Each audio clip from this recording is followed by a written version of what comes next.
നമസ്കാരം. സ്പോൾ ലൈവിലേക്ക് എല്ലാ പ്രേക്ഷകർക്കും സ്വാഗതം. നിമിഷപ്രിയയുടെ വധശിക്ഷ നീട്ടിവെച്ചു എന്ന പുതിയ വിവരമാണ് പ്രേക്ഷകരെ ഈ നിമിഷത്തിൽ പങ്കുവയ്ക്കാനുള്ളത്. നിമിഷപ്രിയയുടെ കുടുംബം കൊടുത്ത അപ്പീൽ പരിഗണിച്ചുകൊണ്ടാണ് യമനിലെ കോടതിയുടെ തീരുമാനം. വധശിക്ഷ നീട്ടിവെച്ച വിവരം അറിയിച്ചത് ആക്ഷൻ കൗൺസിൽ ആണ്. അതേസമയം കാന്തപുരം AP അബൂബക്കർ മുസ്ലിയാറിന്റെ ഇടപെടലിനെ തുടർന്ന് യമനിൽ ഷെയ്ഖ് ഷഹീബ് ഉമറിന്റെ നേതൃത്വത്തിൽ ചർച്ചകൾ ഇപ്പോൾ പുരോഗമിച്ചുകൊണ്ടിരിക്കുകയാണ്.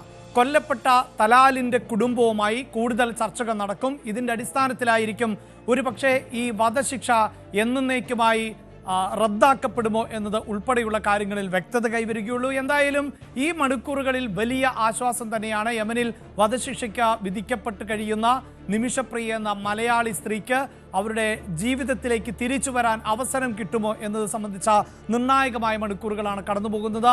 കിരൺ ബാബുവാണ് ഈ വാർത്തയുടെ വിശദാംശങ്ങളുമായി ചേരുന്നത്. കിരൺ, ഇതിപ്പോൾ വലിയ ആശ്വാസം എന്ന് തന്നെ പറയാം. കാരണം ഇനിയുള്ള മണിക്കൂറുകൾ ഏറെ നിർണായകമാണ്. കൊല്ലപ്പെട്ട ആളിൻ്റെ കുടുംബവുമായി സംസാരിക്കുക, അവിടെ ദയാധനം ഉൾപ്പെടെയുള്ളത് സ്വീകരിക്കാൻ അവർ ഒരുക്കമാണോ എന്നതിൽ വ്യക്തത കൈവരുക, എത്ര തുകയാണ് നൽകേണ്ടത്, അത്തരം കാര്യങ്ങൾക്ക് വേണ്ടി അവർ സമയം അനുവദിക്കുമോ, ഇതെല്ലാം നിർണായകമാണല്ലോ. എന്തു തന്നെയായാലും വധശിക്ഷ ഇപ്പോൾ താൽക്കാലികമായെങ്കിലും മാറ്റിവെക്കുന്നു എന്നത് എത്രത്തോളം പ്രധാനപ്പെട്ടതാണ്? അഭിലാഷ്, വെളിച്ചത്തിൻ്റെ ഒരു വലിയ വാതിലാണ് ഇപ്പോൾ തുറന്നിരിക്കുന്നത്. ഇനി മുന്നോട്ട് പോകാൻ കഴിയും എന്നുള്ളത് തന്നെയാണ് ആ കുടുംബത്തെ സംബന്ധിച്ചും നിമിഷപ്രിയയുടെ മോചനം ആഗ്രഹിച്ചിരുന്ന എല്ലാ മനുഷ്യരെ സംബന്ധിച്ചും. നാളെ ആയിരുന്നു വധശിക്ഷ നടപ്പാക്കാൻ നിശ്ചയിച്ചിരുന്ന തീയതി. ഇന്ന് കോടതിയിൽ നിന്ന് ഇത്തരത്തിൽ ഒരു മാറ്റിവെക്കൽ ഇളവ് അല്ലെങ്കിൽ ഒരു ഇളവ് ലഭ്യമായിരുന്നില്ലെങ്കിൽ ഇന്നത്തെ ദിവസം കൊണ്ട് തന്നെ എല്ലാ പ്രതീക്ഷകളും അസ്തമിക്കുന്ന ഒരു അവസ്ഥ ഉണ്ടായേനെ. അതെന്തായാലും മറികടക്കാൻ കഴിഞ്ഞിരിക്കുന്നു എന്ന് തന്നെയാണ് ഏറ്റവും പ്രധാനപ്പെട്ട നേട്ടം. ഇപ്പോൾ കോടതിയിൽ നിന്ന് ലഭ്യമായിരിക്കുന്നത് നാളെ നടപ്പാക്കേണ്ടിയിരുന്ന വധശിക്ഷ മാറ്റിവെച്ചു എന്നുള്ള വാർത്തയാണ്. അങ്ങനെ മാറ്റിവെക്കാൻ എന്തായാലും കോടതി അങ്ങനെ ഒരു ആവശ്യം ഇന്നാണ് കോടതി ഇന്ത്യൻ സമയം 10 കൂടിയാണ് യമനിലെ കോടതിയിൽ ഇത്തരം ഒരു ആവശ്യം ഉന്നയിച്ചത്. അത്തരം ചില ചർച്ചകൾ ഈ കുടുംബവുമായും ഗോത്രസഭയുമായും നടക്കുകയാണെന്നും അവർ അനുകൂലമായ ചില പ്രതികരണങ്ങൾ നൽകിയിട്ടുണ്ടെന്നും അതുകൊണ്ട് ഈ ചർച്ചയിൽ ഒരു തീരുമാനം ആകേണ്ടതുണ്ട്. അതിൻ്റെ സമയം ആവശ്യമാണ്. അതുകൊണ്ട് നാളത്തേക്കുള്ള വധശിക്ഷ നീട്ടിവെക്കണം എന്നുള്ളതായിരുന്നു ആവശ്യം. കേസിൻ്റെ മെറിറ്റിലേക്കോ മറ്റു വിഷയങ്ങളിലേക്കോ ഒന്നുമല്ല ഉന്നയിച്ചിരുന്നത്. ചർച്ച നടക്കുന്നു. അതുകൊണ്ട് ആ ചർച്ചയിൽ തീരുമാനം ആകാനുള്ള സമയം ആവശ്യമാണ്. അതുകൊണ്ട് വധശിക്ഷ നീട്ടിവെക്കണം എന്നുള്ള ആവശ്യം ഉന്നയിച്ചു. എന്തായാലും ആ ആവശ്യം കോടതി അംഗീകരിച്ചിരിക്കുന്നു. നാളെ എന്തായാലും വധശിക്ഷ നടപ്പാകില്ല എന്ന് കരുതി പൂർണ്ണമായും മോചനം സാധ്യമായി എന്നല്ല, പക്ഷേ മോചനത്തിലേക്കുള്ള ഒരു വലിയ പ്രതീക്ഷ അവിടെ തുറന്നു കിട്ടിയിരിക്കുന്നു എന്നുള്ളത് തന്നെയാണ് വലിയ ആശ്വാസം നൽകുന്ന ഘടകം. ഇനി നടക്കേണ്ടത് ആ കുടുംബവുമായിട്ടുള്ള ചർച്ചകളാണ്. അത് ഔദ്യോഗികമായി പലതരത്തിലേക്കുള്ള ചർച്ചകളൊക്കെ നടത്തിയെങ്കിലും അത്തരത്തിലേക്കൊരു ഭരണ സംവിധാനങ്ങൾ, അത് യമനിലെ ഭരണകൂടം വഴിയുള്ള ചർച്ചകൾക്കൊക്കെ പരിമിതികൾ ഉണ്ടായിരുന്നു. അത്തരം പരിമിതികൾ കൊണ്ട് തന്നെ അത് മുന്നോട്ട് പോയിരുന്നില്ല. കോടതിയിൽ അത്തരത്തിലേക്കുള്ള ഇടപെടലുകളൊക്കെ നടത്താൻ കഴിയും എങ്കിൽ പോലും ഈ കുടുംബമാണ് കൊല്ലപ്പെട്ട തലാൽ എന്ന് പറയുന്ന യമനീസ് പൗരൻ്റെ കുടുംബാംഗങ്ങളാണ് ആത്യന്തികമായും കോടതിയിൽ ഇത്തരം ഒരു തീരുമാനം അറിയിക്കേണ്ടത്. അവർ ഇസ്ലാം മത നിയമം അനുസരിച്ച് ദിയാധനം വാങ്ങിക്കൊണ്ട് അല്ലെങ്കിൽ ബ്ലഡ് മണി വാങ്ങിക്കൊണ്ട് അതോടൊപ്പം തന്നെ ചില പ്രായശ്ചിത്ത നടപടികൾ അംഗീകരിച്ചുകൊണ്ട് വധശിക്ഷയിൽ നിന്ന് ഒഴിവാക്കാനുള്ള വ്യവസ്ഥ ഈ നിയമത്തിലുണ്ട്. അതുകൊണ്ട് ആ നിയമം അനുസരിച്ച് മുന്നോട്ട് പോകണമെങ്കിൽ ആ നിയമത്തിലെ ഏറ്റവും പ്രധാനപ്പെട്ട ഘടകം ആരാണോ കൊല്ലപ്പെട്ട ആളുടെ രക്തബന്ധുക്കൾ ഇതിന് അനുമതി നൽകുക എന്നുള്ളതാണ് ഏറ്റവും പ്രധാനം. അവരുടെ അനുമതി ഔദ്യോഗികമായി ലഭിക്കണം. അത് കോടതിയെ അറിയിക്കണം. കോടതിയെ അറിയിച്ചു കഴിഞ്ഞാൽ മാത്രമേ കോടതി ഏതെങ്കിലും തരത്തിൽ തീരുമാനമെടുക്കുകയുള്ളൂ. കോടതിക്ക് ഇപ്പോൾ കഴിയുന്നത് അത്തരം വിഷയത്തിൽ കോടതി നേരിട്ട് ഇടപെടുകയില്ല. ആ പൗരൻ്റെ കുടുംബത്തോട് നിങ്ങൾ ഇന്നത് ചെയ്യണം എന്ന് കോടതി ആവശ്യപ്പെടില്ല. അതിനാണ് ഈ അനൗദ്യോഗികമായ മാർഗം ഉപയോഗിക്കുന്നത്. അതിൽ ഏറ്റവും നിർണായകമായതാണ് കേരളത്തിൽ നിന്നും AP അബൂബക്കർ മുസ്ലിയാർ നേരിട്ട് തന്നെ അവിടുത്തെ യമനിലെ ഒരു പ്രധാനപ്പെട്ട മുസ്ലിം പണ്ഡിതൻ, യമനിലെയും ആ അറേബ്യൻ മേഖലയിൽ തന്നെ ഒരു പ്രധാനപ്പെട്ട മുസ്ലിം പണ്ഡിതനാണ് ഷെയ്ഖ് ഹബീബ് ഉമർ. മുഹമ്മദ് നബിയുടെ 39ാമത്തെ തലമുറയിൽപ്പെട്ട ആൾ എന്നൊക്കെ കരുതപ്പെടുന്ന ആൾ കൂടിയാണ്. അവിടെ ആ തരത്തിലേക്കുള്ള ഒരു മത പണ്ഡിതൻ എന്ന നിലയ്ക്ക് വ്യാപകമായ അംഗീകാരം ഒക്കെയുള്ള ഒരു വ്യക്തിയാണ്. അദ്ദേഹത്തിനുമായി നേരിട്ട് ബന്ധപ്പെടുന്നു. അദ്ദേഹത്തിൻ്റെ അവിടുത്തെ ആളുകൾ വഴി, പ്രതിനിധികൾ വഴി ഈ കുടുംബവുമായും ഗോത്രസഭയുമായും ബന്ധപ്പെടുന്നു. അങ്ങനെ ഗോത്രസഭയുമായും കുടുംബവുമായി ബന്ധപ്പെട്ട് പല റൗണ്ടിലെ ചർച്ചകളൊക്കെ നടക്കുന്നുണ്ട്. ഈ ചർച്ചകളിലൊന്നും ഒരു പൂർണ്ണമായ തീരുമാനത്തിലേക്ക് എത്താൻ കഴിഞ്ഞിട്ടില്ല.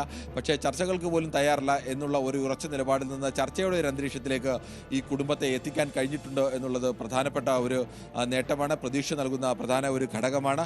ഈ കുടുംബത്തിലെ ചില ചിലരൊക്കെ ചില പ്രതിനിധികളൊക്കെ അത്തരത്തിലേക്കുള്ള ഒരു ദിയാധനം വാങ്ങിക്കൊണ്ട് പ്രായശ്ചിത്ത നടപടികൾ സ്വീകരിച്ചുകൊണ്ട് വധശിക്ഷയിൽ നിന്ന് ഒഴിവാക്കാം എന്നുള്ള ഒരു നിലപാടിലേക്ക് എത്തിയിട്ടുണ്ട്. ഗോത്രസഭയിലെ ചില ആളുകൾക്കും അത്ര അഭിപ്രായമുണ്ട്. പക്ഷേ ഇനി ഗോത്രസഭയ്ക്ക് പൂർണ്ണമായും അത്തരം ഒരു അഭിപ്രായത്തിലേക്ക് എത്തണം, കുടുംബത്തിന് അത്തരം ഒരു അഭിപ്രായത്തിലേക്ക് എത്തണം. കുടുംബത്തിൻ്റെ അഭിപ്രായം പോലെ തന്നെ പ്രധാനമാണ് ഗോത്രസഭയുടേത്. പ്രത്യേകിച്ച് ദക്ഷിണ യമനിലെ ഈ തലാലിൻ്റെ കുടുംബമൊക്കെ സ്ഥിതി ചെയ്യുന്ന സ്ഥലം എന്ന് പറയുന്നത് പൂർണ്ണമായും ഗോത്രസഭയുടെ നിയന്ത്രണത്തിലുള്ള സ്ഥലമാണ്. അവിടെ എല്ലാ തീരുമാനങ്ങളും എടുക്കുന്നതും ഭരണകൂടം എന്ന് പറയുന്നത് തന്നെ അവിടെ ആത്യന്തികമായി ഈ ഗോത്രസഭകളാണ്. ഗോത്രസഭകളുടെ തീരുമാനം ഏറ്റവും നിർണായകമാണ്. അതുകൊണ്ട് ഗോത്രസഭ അംഗീകരിക്കണം. ഗോത്രസഭയുടെ തീരുമാനമെടുക്കുന്നതിന് അവരുടെ ഗോത്രസഭയുടേതായ ചില രീതികളൊക്കെ ഉണ്ട്. അവിടെ കുടുംബത്തിൻ്റെ തീരുമാനം നിർണായകമാണ്. ഗോത്രസഭാംഗങ്ങളിലെ മറ്റ് മതപണ്ഡിതന്മാരും ഒക്കെ ഉണ്ട്, അവരുടെ തീരുമാനമൊക്കെ നിർണായകമാണ്. അങ്ങനെ എല്ലാ തരത്തിലേക്കുള്ള വിശ്വാസപരമായ ഇടപെടലുകൾ, അതിനപ്പുറത്തേക്ക് ഒരു മാനുഷികമായ ഇടപെടലുകൾ, അതിനൊക്കെ അപ്പുറത്തേക്ക് ധനപരമായ ഇടപെടലുകൾ, അങ്ങനെ പലതരത്തിലുള്ള സമ്മർദ്ദങ്ങൾക്കും ഇടപെടലുകൾക്കും മനുഷ്യനെ സ്വാധീനിക്കാനുള്ള ശ്രമത്തിനും അവരുടെ മനസ്സിൻ്റെ കാരുണ്യം ഉണർത്താനുള്ള ശ്രമങ്ങളും ഇതെല്ലാം നടപ്പാക്കിക്കൊണ്ട് മാത്രമേ ഈ കുടുംബത്തെ അങ്ങനെ ഒരു സമൂഹത്തിലേക്ക്, ഗോത്രസഭയെ അങ്ങനെ ഒരു സമൂഹത്തിലേക്ക് എത്തിക്കാൻ കഴിയൂ.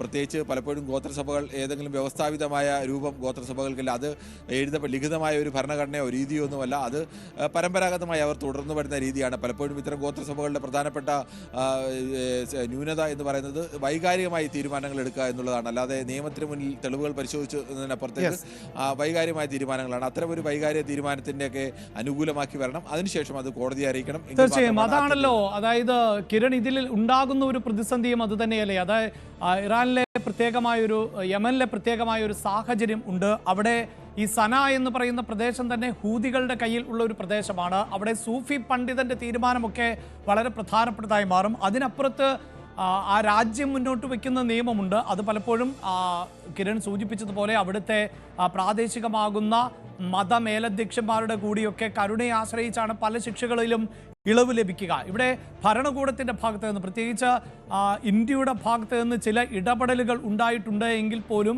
ഇത്തരം സാഹചര്യങ്ങൾ, ഹൂതികളാണ് ആ പ്രദേശത്തെ പ്രബലർ എന്നത്, അവിടെ സൂഫി തലവനുമായിട്ടാണ് കൂടിക്കാഴ്ച നടത്തേണ്ടത്, ചർച്ചകൾ നടത്തേണ്ടത് എന്നത്, ഇങ്ങനെയൊക്കെയുള്ള പ്രതിസന്ധികൾ കൂടി മുന്നിലുണ്ടല്ലോ. അതിനെ എത്രത്തോളം തരണം ചെയ്യാൻ സാധിക്കുമെന്നാണ് ഇപ്പോഴത്തെ ഒരു പ്രതീക്ഷ? അഭിലാഷ്, ഇതിപ്പോൾ വളരെ വലിയ പ്രതീക്ഷ നൽകുന്ന ഒരു ഘടകമാണ് ഇപ്പോൾ ഉണ്ടായിരിക്കുന്നത്. മറിച്ച് ഇതിനെ കുറെ കൂടി പ്രതീക്ഷ നൽകുന്ന ഒരു ഘടകം ഇവർ ചർച്ചയ്ക്ക് തയ്യാറാവുന്നു എന്നുള്ളതാണ്. ചർച്ചയ്ക്ക് പോലും തയ്യാറില്ല എന്നുള്ളൊരു നിലപാടിൽ നിന്നിരുന്ന ഒരു കുടുംബത്തെ അല്ലെങ്കിൽ ഈ സമൂഹത്തെ ചർച്ചയിലേക്ക് എത്തിക്കാൻ കഴിഞ്ഞിരിക്കുന്നു. അതിൽ ഈ പറയുന്ന ഷെയ്ഖ് ഹബീബ് ഉമർ എന്ന് പറയുന്ന ഇസ്ലാം മത പണ്ഡിതന്, അദ്ദേഹത്തിനെ ഈ അവിടെ ദാറുൽ മുസ്തഫ എന്ന് പറയുന്ന ലോകത്തെ തന്നെ ഒരു പ്രധാനപ്പെട്ട ഇസ്ലാം മത പഠന കേന്ദ്രത്തിൻ്റെ സ്ഥാപകനുമൊക്കെയാണ്. യമനിൽ ആകമാനം ആ തരത്തിലേക്കുള്ള വലിയ ഒരു ആത്മീയ പരിവേഷമൊക്കെയുള്ള ഒരു നേതാവ് കൂടിയാണ്. പ്രത്യേകിച്ച് സുന്നി വിഭാഗത്തിൻ്റെ ഒരു പ്രധാനപ്പെട്ട നേതാവ് കൂടിയാണ്. അദ്ദേഹത്തിൻ്റെ ഒരു ഇടപെടൽ ഇക്കാര്യത്തിൽ ഉണ്ടായിരിക്കുന്നു. അദ്ദേഹത്തിൻ്റെ ഇടപെടൽ ഉണ്ടായിരിക്കുമ്പോൾ സ്വാഭാവികമായും ആ ചർച്ചയ്ക്കുള്ള ഒരു അന്തരീക്ഷം, എന്തായാലും ഇപ്പോൾ ചർച്ചയ്ക്കുള്ള ഒരു അന്തരീക്ഷം ഈ ഗോത്രസഭയായാലും കുടുംബമായാലും തുറന്നിട്ടിട്ടുണ്ട്. അത് ഒരു പ്രതീക്ഷ നൽകുന്ന ഘടകമാണ്. ഇനി ആ കുടുംബത്തെ പൂർണ്ണമായും കിരണിലേക്ക് എത്താം. ഇപ്പോൾ അഡ്വക്കേറ്റ് സുഭാഷ് ചന്ദ്രൻ ഉണ്ട്. അഡ്വക്കേറ്റ് സുഭാഷ് ചന്ദ്രൻ, താങ്കളുടെ നേതൃത്വത്തിലടക്കം നിരവധി ഇടപെടലുകളും ശ്രമങ്ങളും ഒക്കെ നടത്തിയിരുന്നു. പലപ്പോഴും അത് വിജയത്തിലേക്ക് എന്ന സൂചനകൾ ലഭിക്കുകയും പിന്നീട് തടസ്സപ്പെടുകയും ഒക്കെ സാഹചര്യം ഉണ്ടാകുന്നു. ഇപ്പോൾ വലിയ പ്രതീക്ഷയാണല്ലോ നൽകുന്നത്. പ്രത്യേകിച്ച് ഈ വധശിക്ഷ താൽക്കാലികമായെങ്കിലും മാറ്റിവെക്കുന്ന ഒരു സാഹചര്യം. ഇനി ഏത് തരത്തിൽ ആണ് അവിടുത്തെ അധികൃതരുമായി, യമനിലെ അധികൃതരുമായി ചർച്ചകൾ നടത്തുക? എങ്ങനെയാണ് ഇതിന്റെ മുന്നോട്ട് പോക്ക്? തീർച്ചയായും ഒരു ആശ്വാസകരമായ വാർത്തകൾ തന്നെയാണ് ഇപ്പോൾ പുറത്തു വരുന്നത്. അതുമായി ബന്ധപ്പെട്ടുകൊണ്ടുള്ള ഔദ്യോഗിക സ്ഥിരീകരണം ഇനിയും മർക്കസിന്റെ ഭാഗത്ത് നിന്ന് ഞങ്ങൾക്ക് ലഭ്യമാകേണ്ടതുണ്ട്. അതിനുവേണ്ടി കാത്തിരിക്കുകയാണ്. പക്ഷെ അതേസമയം അനൌദ്യോഗികമായി ഇക്കാര്യങ്ങൾക്കകത്തുള്ള ഒരു തീരുമാനം എന്ന രീതിയിൽ വന്നിട്ടുമുണ്ട്. ഏതായാലും ഇതുമായി ബന്ധപ്പെട്ടുകൊണ്ട് ഇപ്പോൾ കൂടുതൽ സമയം ലഭിച്ചിരിക്കുകയാണ് നിമിഷപ്രിയ ആക്ഷൻ കൗൺസിലിനായാലും നിമിഷയുടെ കുടുംബത്തിനായാലും അതോടൊപ്പം തന്നെ മറ്റ് ഇതുമായി ബന്ധപ്പെട്ട് പ്രവർത്തിക്കുന്ന എല്ലാവർക്കും ഒരു പ്രവർത്തനങ്ങൾ മുന്നോട്ട് കൊണ്ടുപോകാൻ വേണ്ടി, ഈ ചർച്ചകൾ മുന്നോട്ട് കൊണ്ടുപോകാൻ വേണ്ടിയുള്ള ഒരു സമയം ഇപ്പോൾ ലഭിച്ചിരിക്കുകയാണ്. ഈ സമയത്തെ ക്രിയാത്മകമായി ഉപയോഗിച്ചുകൊണ്ട് ഈ കുടുംബത്തെ, തലാൽ മുഹമ്മദിന്റെ കുടുംബത്തെ കൺവിൻസ് ചെയ്യാൻ സാധിക്കും എന്നുള്ള ഒരു നല്ല ആത്മവിശ്വാസം തന്നെയാണ് ഞങ്ങൾക്കുള്ളത്. ഞങ്ങൾക്ക് പൂർണ്ണ പിന്തുണയുമായി ഈ പ്രവർത്തനങ്ങളെ ആകെ നേതൃത്വം നൽകിക്കൊണ്ട് ശ്രീ കാന്തപുരം അബൂബക്കർ മുസ്ലിയാർ ഉൾപ്പെടെയുള്ള ആളുകൾ രംഗത്തുണ്ട്.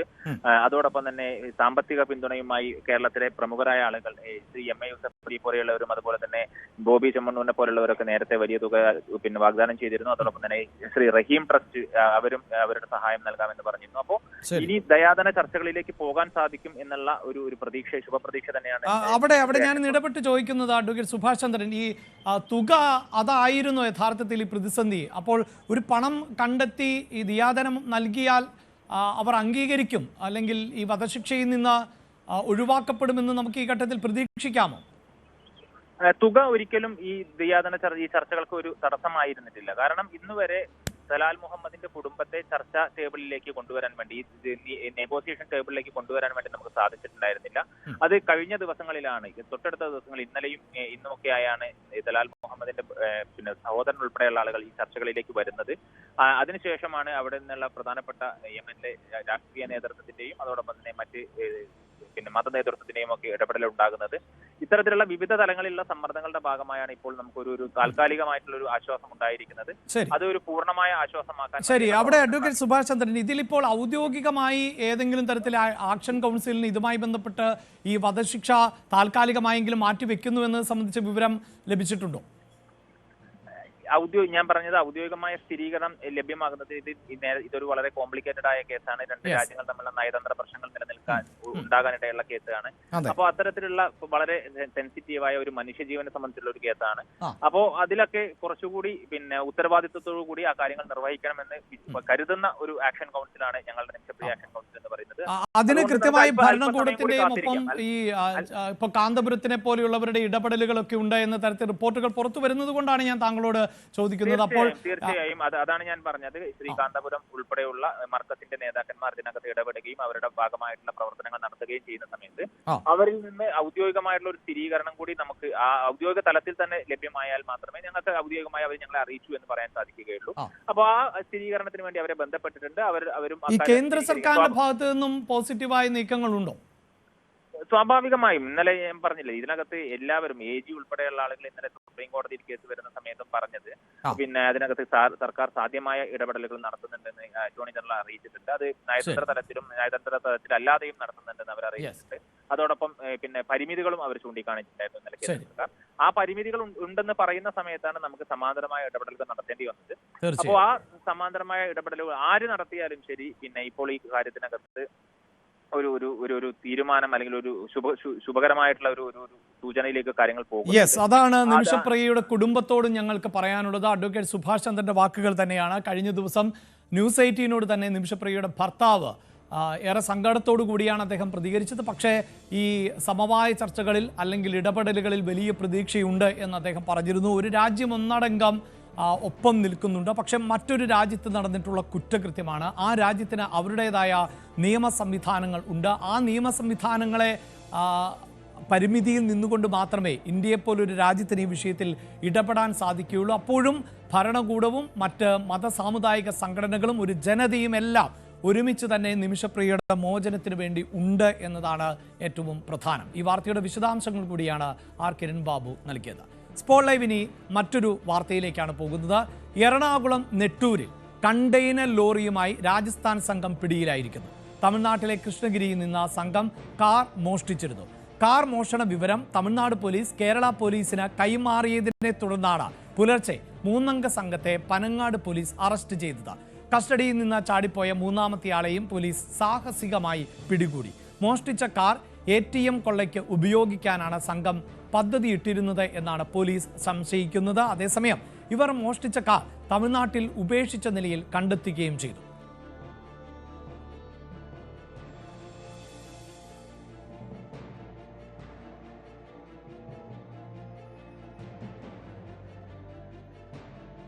തമിഴ്നാട്ടിൽ നിന്ന് ഒരു ലോറി ഇങ്ങോട്ട് വന്നിട്ടുണ്ട്. അത് കണ്ടെയ്നർ ലോറിയാണ്. ആ ലോറിയിലുള്ള ആൾക്കാർ ഒരു കാർ മോഷ്ടിച്ച ആൾക്കാരെന്നാണുള്ള ഒരു ഇൻഫർമേഷൻ. അതുമായി ബന്ധപ്പെട്ടുകൊണ്ട് പോലീസ് ഇവിടെ ചെക്കിംഗ് നടത്തിയപ്പോഴത്തേക്ക് വാഹനം കാണുകയും അത് കണ്ടെടുക്കുകയും ചെയ്തിട്ടുണ്ട്. അവരൊരു കാറിൻ്റെ ഒരു കൺഫ്യൂഷൻ പറഞ്ഞിട്ടുണ്ട്. അത് തമിഴ്നാട്ടിലുള്ള ആയതുകൊണ്ട് ഞാൻ അതിനെക്കുറിച്ച് ഡീറ്റെയിൽ പറയുന്നില്ല. നമ്മൾ കേസെടുക്കുന്നുണ്ട്. നമ്മളിവിടെ സംശയാസ്പദമായി കൊണ്ടുവന്നതാണ്. അവർ നമ്മുടെ കസ്റ്റഡിയിൽ നിന്ന് ചാടിപ്പോയിട്ടുണ്ട്. അതിൻ്റെ പേരിലൊരു കേസുണ്ട്. നമ്മളിപ്പോൾ കോടതി ഹാജരാക്കുന്നുണ്ട്. ഇവർ ഇത് കഴിഞ്ഞിട്ട് പിന്നെ അവർ തമിഴ്നാട് പോലീസ് ബാക്കി നടപടികൾ അവർ കോടതി വഴി ചെയ്തു. ഗ്യാസ് കട്ടറൊക്കെ കണ്ടെത്തിയല്ലോ. അപ്പോൾ അതുമായി ബന്ധപ്പെട്ടുകൊണ്ട് എന്താണ് നമുക്ക് മനസ്സിലാക്കാൻ പറ്റുന്നത്? റോബറിക്ക് തന്നെ വന്നതാണോ, അങ്ങനെയാണോ? അല്ല, അവരുടെ വാഹനത്തിൽ അങ്ങനെ ഒരു ഗ്യാസ് കട്ടറോ ഇതൊന്നും വെക്കേണ്ട കാര്യമില്ല. അപ്പോൾ നിയമവിരുദ്ധമായിട്ടുള്ള കാര്യങ്ങൾ സൂക്ഷിച്ചാൽ അതിൻ്റെ നടപടി ഉണ്ടാകും.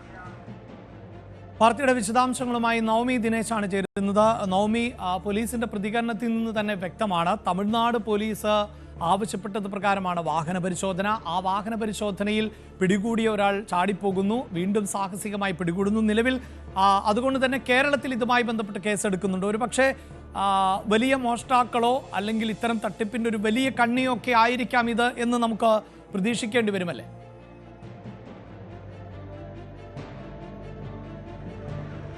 അഭിലാഷ്, ഒരു സിനിമ കഥയെ വെല്ലുന്ന തരത്തിലെ കുറച്ച് സംഭവ വികാസങ്ങളായിരുന്നു ഈ പനങ്ങാട് സ്റ്റേഷനിൽ സംഭവിച്ചത്. ഇന്നലെ രാവിലെയാണ് തമിഴ്നാട് കൃഷ്ണഗിരിയിൽ നിന്നും ഒരു കാർ മോഷണം പോയി എന്ന വിവരം ലഭിക്കുന്നത്. പിന്നീട് തമിഴ്നാട് പോലീസ് നടത്തിയ പരിശോധനയിൽ CCTV ദൃശ്യങ്ങളിലെല്ലാം ഒരു കണ്ടെയ്നർ ലോറിയിൽ വന്ന ആളുകളാണ് ഈ കാർ മോഷ്ടിച്ച് കടന്നു കളയുന്ന വിവരം ലഭിക്കുന്നത്. ഈ ലോറി പിന്നീട് കേരളത്തിലേക്കാണ് എത്തിയതെന്നൊരു വിവരം കൂടി കേരളത്തിലെ പോലീസ് സ്റ്റേഷനുകളെല്ലാം ലഭിക്കുന്നു. അങ്ങനെ നെട്ടൂർ പോലീസിന്റെ പെട്രോളിംഗ് ഇന്നലെ രാത്രിയോടെ ശക്തമായി നടക്കുന്നതിനിടയിലാണ് പുലർച്ചെ 1 മണിയോടെ ഈ സംഭവത്തിന് സമാനമായിട്ടുള്ള ഒരു കണ്ടെയ്നർ പോലീസിന്റെ ശ്രദ്ധയിൽപ്പെടുന്നത്. പോലീസ് സംഘം ഈ കണ്ടെയ്നർ നിർത്തി പരിശോധിക്കുന്നു. എൻ്റെ പിന്നിൽ കാണുന്ന ദൃശ്യങ്ങൾ കാണുന്നത് ഇതാണ് ആ കണ്ടെയ്നർ. രാജസ്ഥാൻ രജിസ്ട്രേഷനുള്ള ഒരു കണ്ടെയ്നറാണ്. ഇതിൽ പോലീസിന്റെ പരിശോധന നടത്തുന്നു. ഈ കണ്ടെയ്നറിനുള്ളിൽ AC ആണെന്ന് കാണുന്നു. പിന്നീട് നടത്തിയ വിശദമായ പരിശോധനയിലാണ് ഇതിലൊരു ഗ്യാസ് കട്ടർ കണ്ടെത്തിയത്. ഇവിടെയാണ് പോലീസിന് സംശയം തോന്നുന്നത്. എന്തിനാണ് കണ്ടെയ്നർ ലോറി, അത് AC-യുമായി വന്നതാണ്, നെട്ടൂരിൽ തന്നെയുള്ള ഒരു സ്ഥാപനത്തിലേക്കുള്ള AC ആണ്, അതിലെന്തിനാണ് ഈ ഗ്യാസ് കട്ടർ ഉള്ളത് എന്നൊരു സംശയമാണ് പോലീസിന് പിന്നീടുണ്ടായത്. ഈ 3 പ്രതികളെയും പോലീസ് കസ്റ്റഡിയിൽ എടുക്കുകയും ഇവിടെ വിശദമായി ഈ പനങ്ങാട് പോലീസ് സ്റ്റേഷനിലെത്തി വിശദമായി ചോദ്യം ചെയ്യുകയും ചെയ്തിട്ടുണ്ടായിരുന്നു. ഇതിൽ ഹരിയാന സ്വദേശികളായ നാജിർ അഹമ്മദ്, സഹീദ്, ഒപ്പം തന്നെ രാജസ്ഥാൻ സ്വദേശിയായ സൈക്കിൾ, ഇവരെ 3 പേരെയായിരുന്നു പോലീസ് കസ്റ്റഡിയിലെടുത്തത്. ഈ സമയത്ത് രാജസ്ഥാൻ സ്വദേശിയായ സൈക്കിൾ പറയുന്നു തനിക്ക് ശുചിമുറിയിലേക്ക് പോകേണ്ട ആവശ്യമുണ്ടെന്ന്. പോലീസ് ശുചിമുറി കാണിച്ചു കൊടുക്കുന്നു. ഈ പ്രതി ശുചിമുറിയിലേക്ക് കടന്ന് അവിടുത്തെ ഉണ്ടായിരുന്ന ശുചിമുറിയുടെ ജനൽ പാളി, അത് ഗ്രില്ല് പൊളിച്ച് പുറത്തേക്ക് ചാടുന്ന സാഹചര്യമായിരുന്നു. അവിടെ പോലീസ് ഉദ്യോഗസ്ഥരുണ്ടാകുമ്പോഴായിരുന്നു ഇത്തരത്തിലുള്ള ഒരു സംഭവം. രാവിലെ ഈ പ്രതി ചാടിപ്പോകുന്നതിൽ പോലീസ് പുറകെ പോകുന്നുവെങ്കിലും പിന്നീട് പ്രതിയെ കണ്ടെത്താൻ കഴിഞ്ഞില്ല. മണിക്കൂറുകൾ നീണ്ട തിരച്ചിൽ. നമ്മൾ മാധ്യമ സംഘം ഇവിടെ എത്തുമ്പോൾ പോലീസ് വലിയ തിരച്ചിലായിരുന്നു. നമ്മളിപ്പോൾ ദൃശ്യങ്ങൾ കാണുന്നതാണ്. ഈ ഗ്രില്ല് പൊളിച്ചാണ് രാജസ്ഥാൻ സ്വദേശിയായിട്ടുള്ള പ്രതി സൈക്കിൾ ചാടിപ്പോയത്. പിന്നീട് ഇതിന്റെ സമീപത്ത് പ്രദേശങ്ങളിലെല്ലാം നമ്മൾ ഈ ദൃശ്യങ്ങൾ കാണാം. ഇവിടെ കാട് പിടിച്ച് കിടക്കുന്ന പ്രദേശമാണ്. ഇവിടെ എല്ലാം പോലീസിന്റെ പരിശോധനയൊക്കെ ശക്തമായിരുന്നു. ആ സമയത്താണ് ദൃക്സാക്ഷികളായിട്ടുള്ള ചിലർ, നാട്ടുകാരായിട്ടുള്ള ചിലർ പറഞ്ഞത് ഈ പ്രതി എന്ന് സംശയിക്കുന്ന ഒരാൾ ഇതിനെ തൊട്ടടുത്തുള്ള ഒരു കുഫോസിന്റെ കെട്ടിടത്തിലുള്ളത്, ഒരാളൊഴിഞ്ഞ കെട്ടിടത്തിലുള്ളതെന്നൊരു സംശയം പോലീസിനോട് പറയുന്നു. പോലീസ് ഉടനെ തന്നെ അവിടേക്ക് എത്തുന്നു. സ്ഥലം ഈ പോലീസ് സ്റ്റേഷൻ പരിസരം മുഴുവനും എന്തായാലും പോലീസിന്റെ വലയിലായിരുന്നു. പ്രതി എന്ന് സംശയിക്കുന്ന ആൾ അവിടെ ഉണ്ടെന്ന് പറയുന്നു. പോലീസ് സംഘം അവിടേക്ക് എത്തുന്നു. അതിസാഹസികമായാണ് പനങ്ങാട് പോലീസ് ഈ പ്രതിയെ പിടികൂടിയത്. പ്രതി ഈ കെട്ടിടത്തിൽ നിന്നും അടുത്തുള്ള കുളത്തിലേക്ക് ചാടുന്നു. പോലീസ് കുളത്തിൽ ചാടി പ്രതിയെ പിടിച്ച് പിന്നീട് വീണ്ടും ഈ പനങ്ങാട് പോലീസ് സ്റ്റേഷനിൽ എത്തിക്കുകയുമായിരുന്നു. പിന്നീട് വിശദമായിട്ടുള്ള ചോദ്യം ചെയ്യൽ, മണിക്കൂറുകൾ നീണ്ട ചോദ്യം ചെയ്യലിനൊടുവിൽ പ്രതികൾ കുറ്റസമ്മതം നടത്തുന്നു. തമിഴ്നാട്ടിൽ നിന്നും കൃഷ്ണഗിരിയിൽ നിന്നും മോഷ്ടിച്ച കാർ അത് തങ്ങൾ തന്നെയാണ് മോഷിച്ചത്. ആ കാർ തമിഴ്നാട്ടിൽ തന്നെ ഉപേക്ഷിച്ചു എന്ന വിവരം കൂടി പോലീസിന് നൽകുന്നു. പോലീസ് വേഗം തന്നെ തമിഴ്നാട് പോലീസിനെ ഇക്കാര്യം അറിയിക്കുകയും പിന്നീട് പോലീസിന്റെ അന്വേഷണത്തിൽ ആ കാർ കണ്ടെത്തുകയും ചെയ്തിട്ടുണ്ട്. ഇപ്പോഴെന്തായാലും പോലീസ് കേസ് എടുത്തിരിക്കുന്നത് പ്രധാനപ്പെട്ട ഒന്ന്, കൃത്യനിർവഹണത്തെ തടസ്സപ്പെടുത്തി പൊതുമുതൽ നശിപ്പിച്ചു. ഈ പോലീസ് സ്റ്റേഷന്റെ ഈ ഗ്രില്ല് അടക്കം നശിപ്പിച്ചതിന് കേസെടുത്തിട്ടുണ്ട്. മറ്റൊന്ന്, ഈ കണ്ടെയ്നറിൽ ഈ ഗ്യാസ് കട്ടർ ഉപയോഗിച്ചു എന്നുള്ളതാണ്. അതിന്റെ ആവശ്യമില്ല, അതിനും കൂടിയാണ് ഇപ്പോൾ ഗ്യാസ് കട്ടർ ഉപയോഗിച്ചതിന്റെ പേരിൽ കൂടിയാണ് ഇപ്പോൾ കേസെടുത്തിരിക്കുന്നത്. എന്തായാലും കോടതിയിൽ അല്പസമയത്തിനുള്ളിൽ തന്നെ ഹാജരാക്കുകയും ചെയ്യും. ഇത്തരത്തിലുള്ള മോഷണം നടത്തുന്നത് ഈ ഹരിയാന കേന്ദ്രീകരിച്ചുള്ള ഒരു ഗ്യാങ്, ഒരു സംഘമാണ് ഈ രീതിയിലുള്ള മോഷണം നടത്തുന്നതെന്നാണ് പോലീസിന്റെ നിഗമനം. നമുക്കറിയാം ഈ തൃശ്ശൂരിൽ ഈ കഴിഞ്ഞ ഇടയ്ക്കാണ് തൃശ്ശൂരിലും സമാനമായ രീതിയിൽ ഒരു ATM മോഷണം ഉണ്ടാകുകയും പിന്നീട് പ്രതികൾ രക്ഷപ്പെട്ടത് ഈ കണ്ടെയ്നർ ലോറിയിൽ കയറിയാണ്. ആ രീതിയിലുള്ളൊരു മോഷണം തന്നെയാണോ ഇവർ ആസൂത്രണം ചെയ്തതെന്നൊരു സംശയത്തിലാണ് പോലീസ് നിൽക്കുന്നത്. അങ്ങനെയാണെങ്കിൽ കേരളത്തിലെ ഏതെങ്കിലും ഒരു ATM മോഷ്ടിക്കാനായിരുന്നോ ഇവരുടെ ശ്രമം എന്നുകൂടി ഇനി കണ്ടെത്തേണ്ടതുണ്ട്. ഇവരുടെ വണ്ടിയിലുണ്ടായിരുന്ന AC, അതിൻ്റെ പേപ്പറും ബാക്കി രജിസ്ട്രേഷനും എല്ലാം പോലീസ് പരിശോധിച്ചപ്പോൾ അതെല്ലാം കൃത്യമാണെന്ന് കണ്ടെത്തിയിട്ടുണ്ട്. അതിൽ വ്യാജമായിട്ടൊന്നുമില്ല. ചിലപ്പോൾ ഈ AC കണ്ടെയ്നർ ഇവിടെ ഷോറൂമിൽ നൽകിയതിന് ശേഷമായിരിക്കുമോ ഇവർ ഇത്തരത്തിലൊരു മോഷണ ശ്രമത്തിനു വേണ്ടിയിട്ടുള്ള കാര്യങ്ങൾ ചെയ്യാനുള്ളൊരു ശ്രമം നടത്തിയത്. അതാണോ പോലീസ് തടഞ്ഞത് എന്ന കാര്യത്തിൽ ഒരു നിഗമനത്തിലാണ് ഇപ്പോൾ അന്വേഷണ സംഘം എത്തി നിൽക്കുന്നത്. ഒപ്പം ഈ 3 പ്രതികൾക്കുമെതിരെ നവമി സൂചിപ്പിക്കുന്ന പോലെ ഇതിപ്പോൾ തമിഴ്നാടിനെ സംബന്ധിച്ചിടത്തോളം അല്ലെങ്കിൽ തമിഴ്നാട് പോലീസിനെ സംബന്ധിച്ചിടത്തോളമാണ് ഈ അറസ്റ്റ് പ്രധാനപ്പെട്ടതായി മാറുന്നത്. അതേസമയം നമുക്കറിയാമല്ലോ ഇത്തരം മോഷ്ടാക്കളൊക്കെ പലപ്പോഴും കേരളത്തിലേക്ക് എത്തുകയും കേരളത്തെ ലക്ഷ്യം വെക്കുകയും ഒക്കെ ചെയ്യുന്നു. അതിൽ തന്നെ ഈ ഗ്യാസ് കട്ടർ പോലെയുള്ള സാധനങ്ങൾ ഈ ലോറിക്കകത്തുണ്ടായിരുന്നു എന്നാണ് പറയുന്നത്. അത് ഉപയോഗിക്കേണ്ട ആവശ്യമില്ല എന്ന് പോലീസ് പറയുന്നുണ്ട്. പക്ഷേ ഒരുപാട് കാര്യങ്ങളൊന്നും മാധ്യമപ്രവർത്തകരോട് അദ്ദേഹം വിശദീകരിക്കുന്നുമില്ല. ഈ മോഷണ ശ്രമം ഒരുപക്ഷെ കേരളത്തിൽ മോഷണത്തിനുള്ള ശ്രമങ്ങൾ നടക്കാം, അങ്ങനെയുള്ള സാധ്യതകൾ തള്ളിക്കളയുന്നുണ്ടോ? ഇനിയിപ്പോൾ കോടതിയിൽ ഹാജരാക്കിയ ശേഷം തുടർ നടപടികൾ എന്നാണല്ലോ പോലീസ് പറയുന്നത്.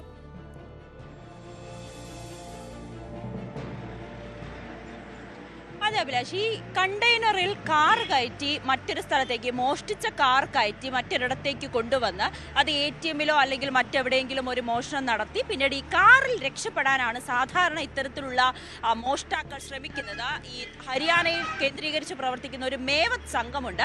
അവർ ഈ സമാനമായ രീതിയിലാണ് മോഷണം നടത്തുന്നത്. അത് ആ സംഘത്തിൽപ്പെട്ടവരാണോ ഇവർ, അല്ലെങ്കിൽ അതുപോലുള്ളൊരു മോഷണമാണോ ഇവർ നടത്താൻ ശ്രമിച്ചതെന്നൊരു നിഗമനത്തിലാണ് പോലീസ് എത്തി നിൽക്കുന്നത്.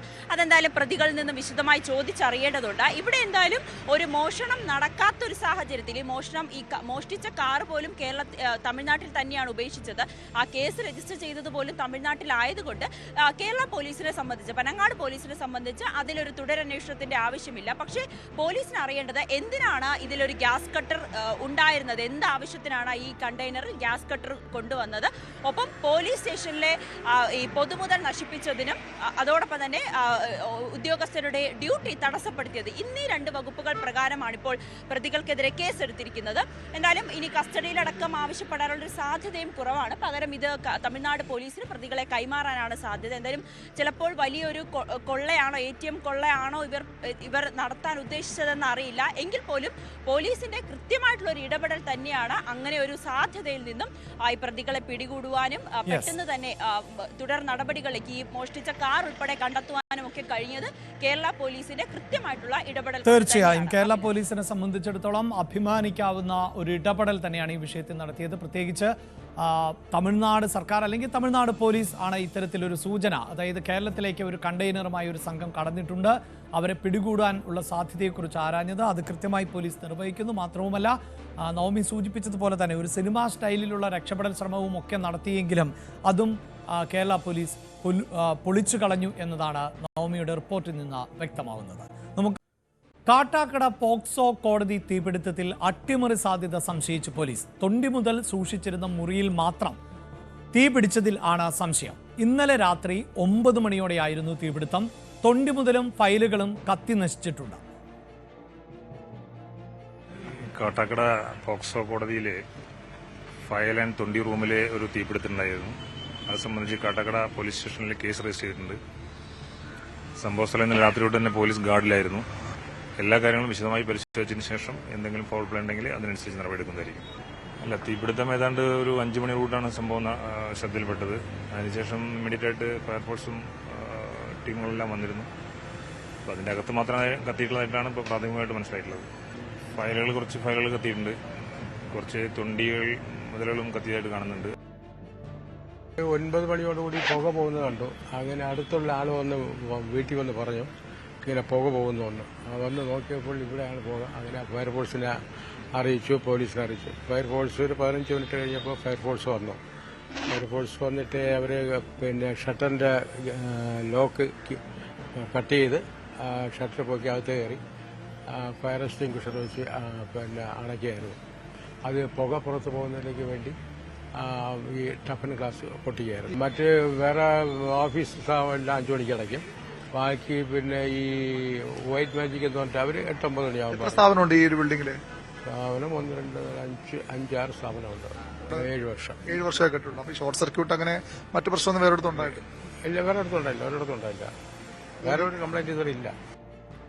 വി അരുണാണ് വാർത്തയുടെ വിശദാംശങ്ങളുമായി ചേരുന്നത്. അരുൺ, പോലീസിന്റെയും ഒപ്പം കെട്ടിട ഉടമയുടെയും ഒക്കെ പ്രതികരണത്തിൽ നിന്ന് ഏതെങ്കിലും ഷോർട്ട് സർക്യൂട്ട് പോലെയുള്ള സാധ്യതകളൊന്നുമില്ല. അപ്പോൾ എങ്ങനെയാണ് തീപിടുത്തം ഉണ്ടായത് എന്നതിലേക്ക് ആണ് സംശയമുണ്ടാകുന്നത്. അവിടെയാണല്ലോ ഒരു അട്ടിമറി സാധ്യത, അല്ലേ? തീർച്ചയായിട്ടും അത് തന്നെയാണ് പോലീസ് അന്വേഷിക്കുന്നത്. കാരണം തൊണ്ടി മുതൽ സൂക്ഷിച്ച മുറിയാണ്, അവിടെ മാത്രമാണ് തീപിടുത്തം ഉണ്ടായിട്ടുള്ളത്. ഇന്നലെ രാത്രി 9 മണിയോടുകൂടിയായിരുന്നു ഈ സംഭവം ഉണ്ടാകുന്നത്. അവിടെ അപ്പോൾ തന്നെ നാട്ടുകാർ അറിയിച്ചതിനെ തുടർന്ന് ഫയർഫോഴ്സ് ഉദ്യോഗസ്ഥരെത്തി തീ അണച്ചു. പക്ഷേ ആ തീ അണയ്ക്കുമ്പോഴും ഏറ്റവും പ്രധാനപ്പെട്ട കാര്യം വലിയ നാശനഷ്ടങ്ങൾ എന്ന് പറയുമ്പോൾ ഉണ്ടായിട്ടുള്ളത് തൊണ്ടി മുതൽ തന്നെയാണ്. തൊണ്ടി മുതൽ പകരം വയ്ക്കാനാകാത്ത തെളിവാണ് കേസുകളിൽ. ആ തൊണ്ടി മുതലാണ് കത്തി നശിച്ചിരിക്കുന്നത്. മൊബൈൽ ഫോണുകളുണ്ട്, പോക്സോ കേസിലെ പ്രതികളിൽ നിന്ന് പിടിച്ചെടുത്ത പ്രതികളിൽ നിന്നും സാക്ഷികളിൽ നിന്നുമൊക്കെ കിട്ടിയ മൊബൈൽ ഫോണുകളുണ്ട്, അതുപോലെ തന്നെ ഫയലുകളുമുണ്ട്. ഇവയാണ് കത്തി നശിച്ചത്. അതാണ് ഒരു ആശങ്കയ്ക്ക് അല്ലെങ്കിൽ അതാണ് ഒരു അട്ടിമറി സാധ്യതയിലേക്ക് പോലീസിനെ എത്തിച്ചിരിക്കുന്നത്. എന്തുകൊണ്ടാകാം അവിടെ മാത്രം തീപിടുത്തമുണ്ടായി? ചുറ്റും മറ്റ് സ്ഥാപനങ്ങളുണ്ട്, പക്ഷേ മറ്റു മുറികളിലേക്കൊന്നും ആ തീ പടർന്നിട്ടില്ല. ഷോർട്ട് സർക്യൂട്ട് ആണെങ്കിൽ സ്വാഭാവികമായും കുറച്ചുകൂടി ശക്തമായ തീ പടരേണ്ടതായിരുന്നു. പക്ഷേ ഒരു കൃത്യസ്ഥലത്ത് മാത്രം തീ പിടുത്തമുണ്ടാകുന്നു. അത് ഫയർഫോഴ്സ് എത്തി അണയ്ക്കാനും കഴിഞ്ഞിട്ടുണ്ട്. പക്ഷേ ഇത് കൃത്യമായ ഒരു അട്ടിമറിയിലേക്ക് തന്നെയാണ് പോലീസിൻ്റെ പ്രാഥമിക നിഗമനം. ഫോറൻസിക് വകുപ്പും അതുപോലെ തന്നെ ഡോഗ് സ്ക്വാഡും ഒക്കെ സ്ഥലത്ത് പരിശോധന നടത്തി. ഇലക്ട്രിക്കൽ ഇൻസ്പെക്ടർമാരുടെ പരിശോധന, ഇൻസ്പെക്ഷൻ വിഭാഗത്തിൻ്റെ പരിശോധനയുണ്ടായി. അത്തരത്തിൽ പരിശോധനാ ഫലങ്ങളാണ് ഏറ്റവും നിർണായകം. ഏതെങ്കിലും തരത്തിൽ ഈ പെട്രോൾ ഒഴിച്ചോ അല്ലെങ്കിൽ മണ്ണെണ്ണ ഒഴിച്ചോ കത്തിച്ചതിൻ്റെ സാന്നിധ്യമൊന്നും ഈ പ്രാഥമിക പരിശോധനയിൽ പോലീസിന് ലഭ്യമായിട്ടില്ല. വിവരം പോലീസ് പറയുന്നുമില്ല. വിശദമായ അന്വേഷണം വേണമെന്നാണ് പോലീസ് വ്യക്തമാക്കുന്നത്. ഫോറൻസിക് പരിശോധനയിൽ ഫലത്തിൽ തന്നെയാകും ഇതിൽ ഏറ്റവും പ്രധാനപ്പെട്ട വിവരങ്ങൾ പുറത്തു വരാനിരിക്കുന്നത്. ഈ ഒരു ചെറിയ ഭാഗത്ത് മാത്രം തീ പിടിച്ചതും അത് മറ്റിടങ്ങളിലേക്ക് തീ പടരാതിരുന്നതും ഒക്കെയാണ് പോലീസിന് സംശയം ജനിപ്പിക്കുന്നത്. പ്രത്യേകിച്ചും ഈ ഓഫീസ് പ്രവർത്തിക്കുന്ന സ്ഥലത്തും അതുപോലെ തന്നെ തൊണ്ടിമത സൂക്ഷിക്കുന്ന സ്ഥലത്തുമാണ് ഈ തീപിടുത്തം ഉണ്ടായത്. ഇതിൻ്റെ ഈ സ്വകാര്യ കെട്ടിടത്തിൽ 2ാം നിലയിലാണ് കോടതി, ഫാസ്റ്റ് ട്രാക്ക് കോടതി, സ്പെഷ്യൽ കോടതി പ്രവർത്തിക്കുന്നത്. അതിൻ്റെ തൊട്ട് മുകളിലത്തെ നിലയിലാണ് ഈ തൊണ്ടിമത സൂക്ഷിക്കുന്ന മുറിയും ഓഫീസും ഒക്കെ. അവിടെയാണ് തീ പിടിച്ചത്. ഏതായാലും തീർച്ചയായും അവിടെ അരുൺ ഈ സൂചിപ്പിക്കുന്ന പോലെ പോക്സോ കോടതിയാണ്. അതുകൊണ്ട് തന്നെ തെളിവുകൾ, തൊണ്ടിമുതലുകൾ എല്ലാം ഏറെ പ്രധാനപ്പെട്ടതാണ്. അപ്പോൾ അത് നശിച്ചു എന്ന് പറയുമ്പോൾ ഇനിയിപ്പോൾ ഏത് കേസുമായി ബന്ധപ്പെട്ടതാണ് എന്നതുൾപ്പെടെയുള്ള കാര്യങ്ങൾ പോലും പുറത്തു പറയാൻ പോക്സോ കോടതി ആയതുകൊണ്ട് തന്നെ നമുക്ക് വാർത്തകൾ റിപ്പോർട്ട് ചെയ്യുമ്പോഴും ഒക്കെ വലിയ പരിമിതികൾ ഉണ്ടാകാറുണ്ട്. ഐഡൻറ്റിറ്റി നഷ്ടപ്പെടാതെ നോക്കുക എന്നതൊക്കെ പ്രധാനപ്പെട്ടതാണ്. അപ്പോൾ അട്ടിമറിയെങ്കിൽ അത് ആരുടെ ഭാഗത്ത് നിന്ന് ഏത് ഫയലുകൾ എന്നതൊക്കെ കണ്ടെത്തുക പോലും ഇനിയിപ്പോൾ ശ്രമകരമായിരിക്കില്ലേ? തീർച്ചയായിട്ടും അത് കണ്ടെത്ത കൃത്യമായ രജിസ്ട്രി ഉണ്ട് എന്നാണ് കോടതി ജീവനക്കാരുമായി നമ്മൾ സംസാരിച്ചു. കൃത്യമായ രജിസ്ട്രി ഉണ്ട്. അതുകൊണ്ട് തന്നെ ഏതൊക്കെ ഫയലുകളാണ് ആ ഭാഗത്തുണ്ടായിരുന്നത് എന്ന കാര്യത്തിലൊക്കെ വ്യക്തതയുണ്ടാകും പരിശോധനയ്ക്ക് ശേഷം. പക്ഷേ അതും പരിശോധിക്കാനൊക്കെ സമയമെടുക്കും. കാരണം തെളിവുകൾ ശേഖരിക്കുകയായിരുന്നു ആ സമയത്ത് പോലീസിൻ്റെ പ്രധാനപ്പെട്ട ജോലി, ഫോറൻസിക് സംഘത്തിൻ്റെ പ്രധാനപ്പെട്ട ജോലി. അതുകൊണ്ട് അതിനുശേഷമാകും എത്ര ഫയലുകൾ നഷ്ടപ്പെട്ടു, ഏതൊക്കെ കേസുകളുടെ തൊണ്ടി മുതലാണ് തെളിവുകളാണ് നഷ്ടപ്പെട്ടെന്ന കാര്യത്തിലൊക്കെ അന്വേഷണം വേണം. അങ്ങനെയെങ്കിലും ഒരു പക്ഷേ മനഃപൂർവ്വമാണോ, ഏതെങ്കിലും കൃത്യമായ തിരിച്ചറിഞ്ഞ് ആ സ്ഥലം തിരിച്ചറിഞ്ഞിട്ടുള്ള തീ ഇട്ടതാണോ എന്ന കാര്യത്തിലൊക്കെ അന്വേഷണ വിവരങ്ങൾ പുറത്തു വരേണ്ടതുണ്ട്. അങ്ങനെയെങ്കിൽ കടുത്ത നടപടികളിലേക്ക് പോലീസ് പോകാം. അല്ല ഷോർട്ട് സർക്യൂട്ടാണ് അപകട കാരണമെങ്കിൽ സ്വാഭാവികമായി മറ്റൊരു സാധ്യത പോലീസ് മുന്നിൽ കാണുന്നത് മൊബൈൽ ഫോണൊക്കെ സൂക്ഷിച്ചിട്ടുണ്ട്. അതുകൊണ്ട് തന്നെ മൊബൈൽ ഫോണൊക്കെ പൊട്ടിത്തെറിക്കാനുള്ള സാധ്യതയും തള്ളിക്കളയാനാകില്ല. അത്തരം സാധ്യതകളും പോലീസിൻ്റെ അന്വേഷണത്തിലുണ്ട്. പക്ഷേ ഏറ്റവും അധികം സാധ്യതകൾ പോലീസ് ഇന്ന് രാവിലെയൊക്കെ കൽപ്പിക്കുന്നത് ഈ ഇത്തരത്തിലുള്ളൊരു അട്ടിമറിക്ക് തന്നെയാണ്. തെളിവുകൾ നശിപ്പിക്കാനുള്ള ശ്രമത്തിൻ്റെ ഭാഗമാണോ എന്ന സംശയമാണ് പോലീസിനുള്ളത്. അത് സാധൂകരിക്കാൻ തെളിവുകൾ കിട്ടിയതായി നമുക്ക് വിവരം ലഭിച്ചിട്ടില്ല. പക്ഷേ അത്തരം സാധ്യതകൾ തന്നെയാണ് പോലീസ് പരിശോധിക്കുന്നത്. അഭിലാഷ്, യെസ്, അതാണ് അരുൺ സൂചിപ്പിച്ചതുപോലെ പോക്സോ കേസ് ഫയലുകൾ, പ്രധാനപ്പെട്ട രേഖകൾ, തൊണ്ടിമുതലുകൾ ഒക്കെ ഇരിക്കുന്ന മുറിയിൽ ആണ് തീപിടുത്തം എന്നതാണ്. അത് അട്ടിമറി സാധ്യത തള്ളിക്കളയാനാകില്ല എന്ന് പറയുമ്പോൾ പോലും മറ്റ് തൊണ്ടിമുതലുകളിൽ നിന്നോ മറ്റോ അല്ലെങ്കിൽ ഈ ടെലിഫോൺ പോലെ അല്ലെങ്കിൽ മൊബൈൽ ഫോൺ പോലെയുള്ള തൊണ്ടിമുതലുകളൊക്കെ ഉണ്ടായെങ്കിൽ അതിൽ നിന്നാണോ തീപിടുത്തം ഉണ്ടായത് എന്നതിലൊന്നും വ്യക്തതയില്ല. എന്തായാലും പോലീസ് സംഘം വിശദമായി പരിശോധിക്കുകയാണ്. അട്ടിമറി സാധ്യത തള്ളിക്കളയാതെയുള്ള അന്വേഷണമാണ് ഇപ്പോൾ തുടർന്നുകൊണ്ടേയിരിക്കുന്നത്. തിരുവനന്തപുരം നെയ്യാറ്റിൻകരയിൽ മകന്റെ അടിയേറ്റ് ചികിത്സയിലിരുന്ന അച്ഛൻ മരിച്ചു. നെയ്യാറ്റിൻകര സ്വദേശി സുനിൽകുമാറാണ് മരിച്ചത്. മകൻ സിജോ ആണ് സുനിൽകുമാറിനെ കമ്പുകൊണ്ട് തലയ്ക്കടിച്ചത്. അമിതമായി മൊബൈൽ ഫോൺ ഉപയോഗിച്ചിരുന്ന സിജോയ് വീഡിയോ ഗെയിമിന് അടിമയായിരുന്നു എന്ന് പോലീസ് പറയുന്നു. കഴിഞ്ഞ 11-നാണ് സുനിൽകുമാറിന്റെ മകൻ ആക്രമിച്ചത്. കാൽ വഴുതി വീണു എന്നായിരുന്നു സുനിൽകുമാർ ആശുപത്രി അധികൃതരോട് പറഞ്ഞിരുന്നത്. എന്നാൽ ഓപ്പറേഷന് വിധേയനാകുന്നതിന് തൊട്ടു മുമ്പ് ഭാര്യയോട് മകൻ ആക്രമിച്ച വിവരം പറയുകയായിരുന്നു. ഈ കുട്ടി കോവിഡ് സമയത്ത് മൊബൈൽ ഫോണിനൊക്കെ ഒരുപാട് അഡിക്റ്റ് ആയിരുന്നു. മൊബൈൽ ഫോണിൽ ഈ PUBG പോലുള്ള ഗെയിമുകളൊക്കെ കളിച്ച് അച്ഛനെ അമ്മയൊക്കെ ഉപദ്രവിക്കുക, ഭയങ്കരമായിട്ടുള്ള രീതിയിൽ സിവിയർ ആയിട്ടുള്ള ഒരു വയലൻസിലോട്ട് പോയിരുന്നു. അങ്ങനെ അവർ ആ വീട് വിട്ട് മാറി കാഞ്ഞിരംകുളത്തുള്ള വീട്ടിലെ വാടകയ്ക്കാണ് ഇപ്പം നാളിതുവരെ താമസിച്ച് വരുന്നത്. ലാസ്റ്റ് അവൻ്റെ ഒരു ഇഷ്യൂ ഭയങ്കരമായിട്ട് പ്രശ്നങ്ങളായപ്പോൾ വീട് സാധനങ്ങളെല്ലാം നശിപ്പിക്കുക, അത്രത്തോളം ഒരു വയലൻസിലോട്ട് പോയപ്പോൾ അവരെന്നെ സമീപിക്കുകയും ഞാൻ നെയ്യാറ്റിൻകര മജിസ്ട്രേറ്റ് കോടതിയിൽ CMB ഫയൽ ചെയ്ത് ഈ കുട്ടിയെ പേരൂർക്കട മെന്റൽ ഹോസ്പിറ്റലിലോട്ട് എത്തിച്ച് ട്രീറ്റ് ചെയ്യുന്നതിന് വേണ്ടിയിട്ട് മജിസ്ട്രേറ്റിന്റെ ഓർഡർ വാങ്ങുകയൊക്കെ ഉണ്ടായിരുന്നു. അതിനെ തുടർന്ന് ഏകദേശം അവന് 1 മന്തോളം പേരൂർക്കട മെന്റൽ ഹോസ്പിറ്റലിൽ ട്രീറ്റ്മെന്റ് ആയിരുന്നു. അത് കഴിഞ്ഞ് അവൻ വീണ്ടും മെഡിസിൻ എടുക്കുന്നതാണ് എനിക്ക് അറിയാൻ കഴിഞ്ഞത്. ഇപ്പോൾ റിലേറ്റീവ്സിന്റെ സൈഡിൽ നിന്ന് മനസ്സിലാക്കിയത് അവൻ മെഡിസിൻ ഒന്നും കറക്റ്റ് ടൈമിൽ എടുക്കുന്നുണ്ടായിരുന്നില്ല. എനിവേ ഇപ്പൊ വീണ്ടും ഭയങ്കരമായിട്ടുള്ള ഉപദ്രവങ്ങളാണ്. ഇപ്പൊ ലാസ്റ്റ് ടൈം അദ്ദേഹം വീട്ടിൽ ഈ മകന് ഫുഡ് കൊണ്ട് പോയ സമയത്ത് പുറകിൽ കൂടെ വന്ന് തലയിൽ അടിച്ചു എന്നാണ് അറിയപ്പെടുന്നത്. പക്ഷേ പുള്ളി ഹോസ്പിറ്റലിൽ എത്തിയ സമയത്ത് ഇപ്പോൾ ഡോക്ടറിന്റെ അടുത്ത് പറഞ്ഞത് സ്റ്റെയറിൽ നിന്ന് വീണ് പരിക്ക് പറ്റിയെന്നാണ്. എന്നാൽ സർജറിക്ക് കൊണ്ടുപോകുന്ന സമയത്ത് അദ്ദേഹം വൈഫിന്റെ അടുത്ത് പറയുകയുണ്ടായി, ഞാൻ സ്റ്റെയറിൽ നിന്ന് വീണതല്ല, മകൻ പുറകിൽ നിന്ന് വന്ന് അടിച്ചതാണെന്നാണ് പറയുന്നത്. എന്തായാലും നെയ്യാറ്റിൻകര പോലീസ് ഇതിനെതിരെ കേസ് എടുത്തിട്ടുണ്ട്, അന്വേഷണം നടന്നു വരുന്നുണ്ട്. അരുൺ മോഹൻ ആണ് ഈ വാർത്തയുടെ വിശദാംശങ്ങളുമായി ചേരുന്നത്. അരുൺ, ഈ സിജോയ് എത്ര വയസ്സുള്ള ആളാണ്? എന്താണ് ഇതിന്റെ ഒരു പശ്ചാത്തലം? KP 19കാരനാണ് ഈ സിജോ. ഈ ഒരു പശ്ചാത്തലം എന്ന് പറയുന്നത് ഈ പറയുന്ന സുനിൽകുമാർ 60 വയസ്സുണ്ട്. ഇവർക്ക് വൈകി കിട്ടിയ ഒരു പുത്രനായിരുന്നു ഈ പറയുന്ന സിജോ. മുൻപുള്ളത് 2 പെൺമക്കളാണ്. വളരെ ലാളിച്ച് വളർത്തുകയായിരുന്നു എന്നുള്ളതാണ് നമുക്ക് മനസ്സിലാക്കാൻ കഴിഞ്ഞത്. ഈ ഇടയിൽ ഈ കൊറോണ കാലത്ത് മൊബൈൽ ഫോൺ കയ്യിൽ കിട്ടുന്ന സമയത്ത്, ഇയാൾ പഠിക്കുന്ന സമയത്ത്, പഠന വിഷയമായി കിട്ടുന്ന സമയത്ത് കൂടുതൽ ഇതിൽ അഡിക്റ്റ് ആകുന്ന ഒരു സാഹചര്യം ഉണ്ടായിരുന്നു. പക്ഷെ അത് വീട്ടുകാർക്ക് നിയന്ത്രിക്കാൻ പറ്റുന്ന ഒരു സാഹചര്യം അന്ന് ഉണ്ടായിരുന്നെങ്കിലും അതിന് മുതിർന്നില്ല എന്നുള്ളത് തന്നെയാണ് ഈ ഒരു ദാരുണമായൊരു വിഷയങ്ങൾക്ക് കാരണമായെന്നുള്ളതാണ് നമുക്ക് ഇവിടെ നിന്ന് മനസ്സിലാക്കാൻ കഴിയുന്നത്. തുടർന്ന് ഇവൻ വയലന്റ് ആകുന്ന ഒരു സാഹചര്യം ഉണ്ടാകുന്നു. മൊബൈൽ കൂടുതൽ ഗെയിമുകളിലേക്ക് ആകർഷണമാകുന്നു. അങ്ങനെ ഇവരുടെ ഒരു പശ്ചാത്തലം, കുടുംബ പശ്ചാത്തലം ഏറെ ബുദ്ധിമുട്ടുകളാകുന്നു. ഒപ്പം മാതാപിതാക്കളെ കയ്യേറ്റം ചെയ്യുന്ന ഒരു സാഹചര്യം വന്നതോടുകൂടി സുനിൽകുമാറും കുടുംബവും ഈ വീട് വിട്ട, ഈ സംഭവം നടക്കുന്ന നെയ്യാറ്റിൻകര വെണ്ടകൽ പട്ടിയക്കാല എന്ന് പറയുന്ന പ്രദേശത്തായിരുന്നു. അവിടെ നിന്ന് വീട് മാറി കാഞ്ഞിരംകുളത്തൊരു വാടക വീടിലേക്ക് പോകുന്ന ഒരു സാഹചര്യം ഉണ്ടായി. അത് ഈ മകന്റെ മർദ്ദനം ഭയന്നായിരുന്നു പോയെന്നുള്ളതാണ് നമുക്ക് മനസ്സിലാക്കാൻ കഴിയുന്നത്. എന്നിരുന്നാലും ഈ അച്ഛൻ സുനിൽകുമാർ എല്ലാ ദിവസവും മകന് ഭക്ഷണം എത്തിച്ചു കൊടുക്കുമായിരുന്നു. ഈ കഴിഞ്ഞ ദിവസവും ഭക്ഷണവുമായി എത്തിയ സമയത്തായിരുന്നു ഈ പറയുന്ന പ്രകോപനം ഉണ്ടാകുന്നത്, മർദ്ദിക്കുന്നത്. അവിടെ ഉണ്ടായിരുന്ന ഒരു വടിയെടുത്ത് തലയ്ക്കടിച്ച് മൃഗീയമായി മർദ്ദിച്ചു. നാട്ടുകാർ അന്ന് ശ്രദ്ധയിൽപ്പെട്ടിരുന്നു. എങ്കിലും ആശുപത്രിയിൽ എത്തിച്ചു. നെയ്യാറ്റിൻകര ഒരു സ്വകാര്യ ആശുപത്രിയിലാണ് എത്തിച്ചിരുന്നത്. ആശുപത്രിയിൽ എത്തിയെങ്കിലും അവിടെ ഡോക്ടറോട് അന്ന് ഇദ്ദേഹം നൽകിയ മൊഴി എന്ന് പറയുന്നത് ഇത് സ്റ്റെയറിൽ നിന്ന് വീണ ഒരു പശ്ചാത്തലമാണ്. അങ്ങനെയാണ് ഈ ഒരു അപകടം സംഭവിച്ചത് എന്നായിരുന്നു അന്ന് പറഞ്ഞിരുന്നത്. അപ്പോൾ അങ്ങനെ ഇരിക്കെ അടിയന്തരമായ ഒരു ശസ്ത്രക്രിയയ്ക്ക് വിധേയനാകുന്ന സാഹചര്യത്തിൽ ഭാര്യയോട് ഈ വിഷയം തുറന്നു പറയുന്ന ഒരു സാഹചര്യമാണ് ഉണ്ടായത്. മകനാണ് മർദ്ദിച്ചത് എന്ന് പറയുന്നു. തുടർന്ന് ഇദ്ദേഹം സുനിൽകുമാർ മരണത്തിന് കീഴടങ്ങുന്ന ഒരു സാഹചര്യം ഉണ്ടായി. തുടർന്ന് നെയ്യാറ്റിൻകര പോലീസ് ഈ 19കാരനായ മകനെ സിജോയെ കസ്റ്റഡിയിലെടുക്കുകയായിരുന്നു. ഇപ്പോൾ അദ്ദേഹം നെയ്യാറ്റിൻകര പോലീസിലുണ്ട്, പോലീസ് കസ്റ്റഡിയിലാണ്. അറസ്റ്റ് ഉടനെ രേഖപ്പെടുത്തും. സ്വകാര്യ ആശുപത്രിയിൽ മൃതദേഹ പരിശോധനകൾ നടത്തിയ ശേഷം സുനിൽകുമാറിന്റെ മൃതദേഹം. തീർച്ചയായും. എന്തായാലും അരുൺ, ഇത് ഞെട്ടിക്കുന്ന ഒന്ന് തന്നെയാണല്ലോ. വളരെ അത്ഭുതം തോന്നുന്നു. അതായത് അരുൺ സൂചിപ്പിച്ചതനുസരിച്ച് കാത്തിരുന്ന് ലഭിച്ച ഒരു മകൻ, ആ മകനെ ഏറെ ലാളിച്ചു വളർത്തുന്നു. ആ മകൻ പിന്നീട് മൊബൈൽ ഫോണിന് അടിമയായി പോകുന്നു. അതിൻ്റെ അടിസ്ഥാനത്തിൽ ഒരു വീട് മാറി താമസിക്കേണ്ടി വരുന്നു.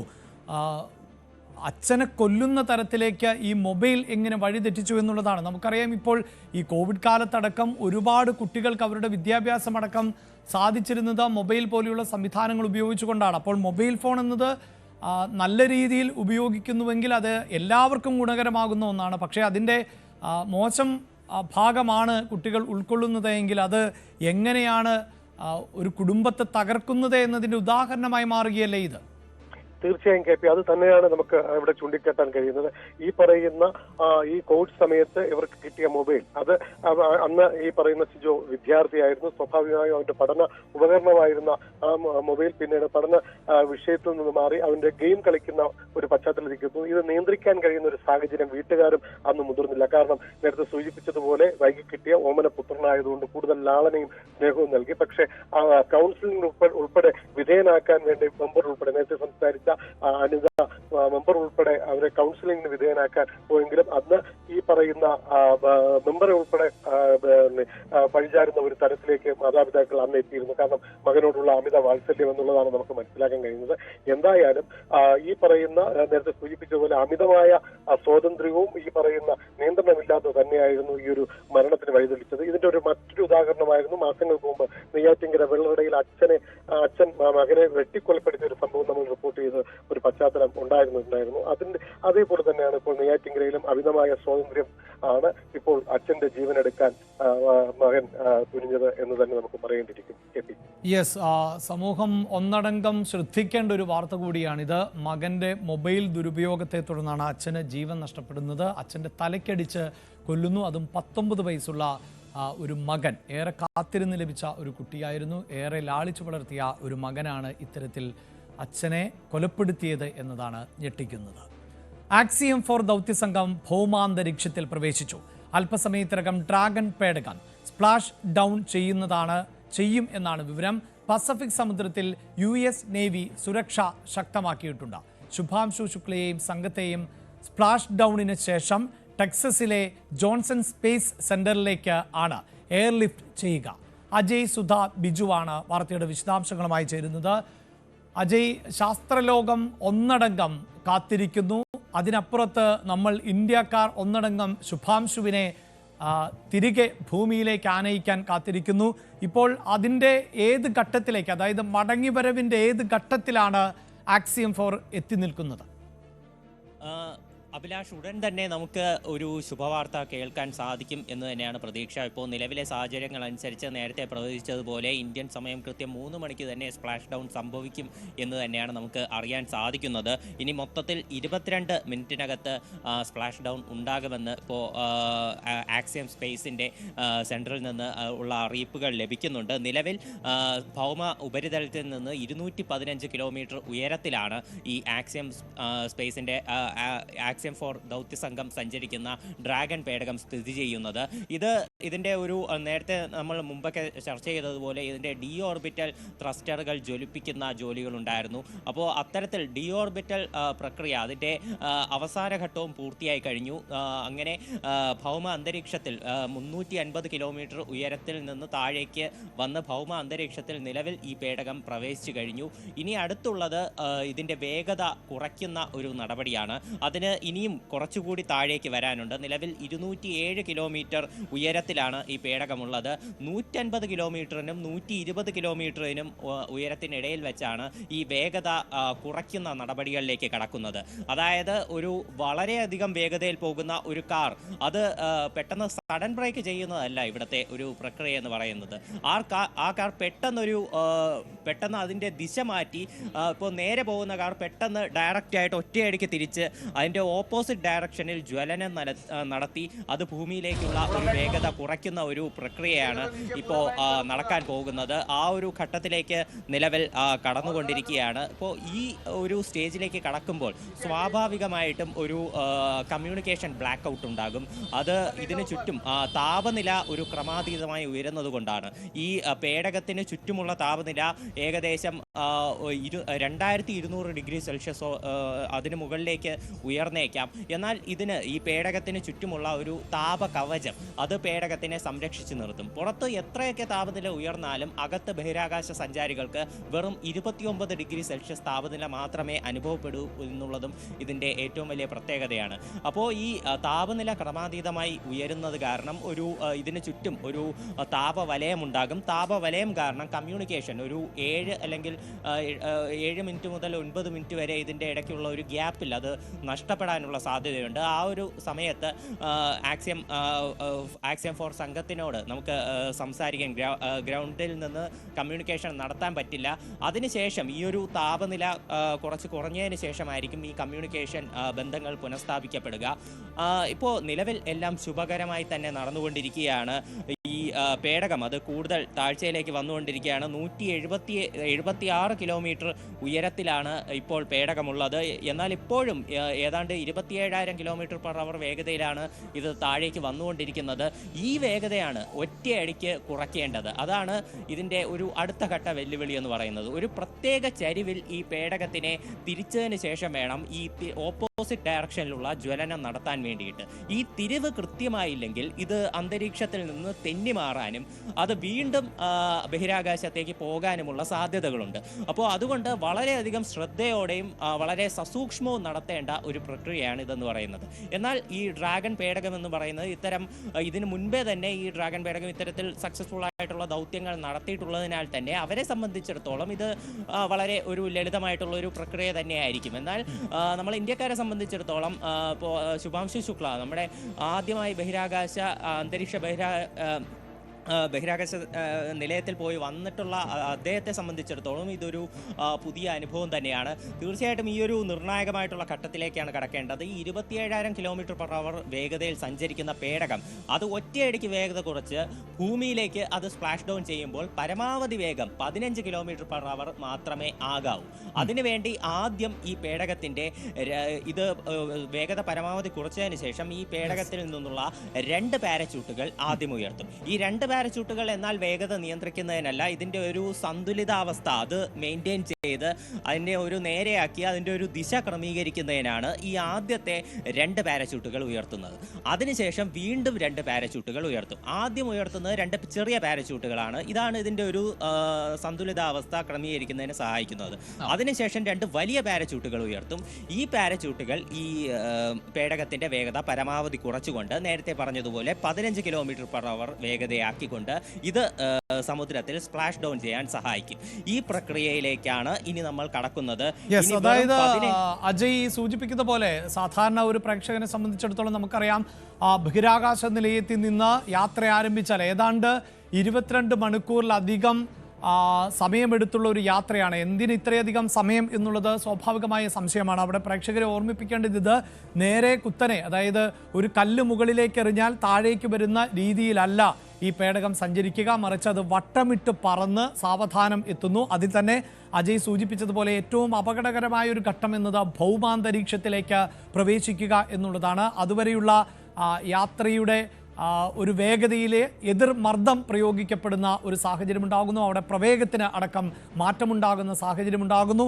ആ സന്നിഗ്ധ ഘട്ടത്തെയൊക്കെ മറികടന്നുകൊണ്ടാണ് ഇപ്പോൾ പേടകം എത്തിക്കൊണ്ടിരിക്കുന്നത്. ഇനി അതിൻ്റെ വേഗത കുറയ്ക്കുക എന്നുള്ളതാണ് വലിയ അപകടങ്ങൾ സംഭവിക്കുക. ഇപ്പോഴും ഈ ഭൗമാന്തരീക്ഷത്തിലേക്ക് പ്രവേശിക്കുമ്പോൾ ആണല്ലോ അജയ് അതിലേക്ക് കടന്നിരിക്കുന്നു. ഒപ്പം അജയ് സൂചിപ്പിച്ചതുപോലെ ഏതാണ്ട് ഭൂമിയുടെ ഉപരിതലത്തിൽ നിന്ന് 5 കിലോമീറ്റർ മുകളിലായി ആദ്യത്തെ പാരച്യൂട്ട് പ്രവർത്തനം ആരംഭിക്കുന്നു.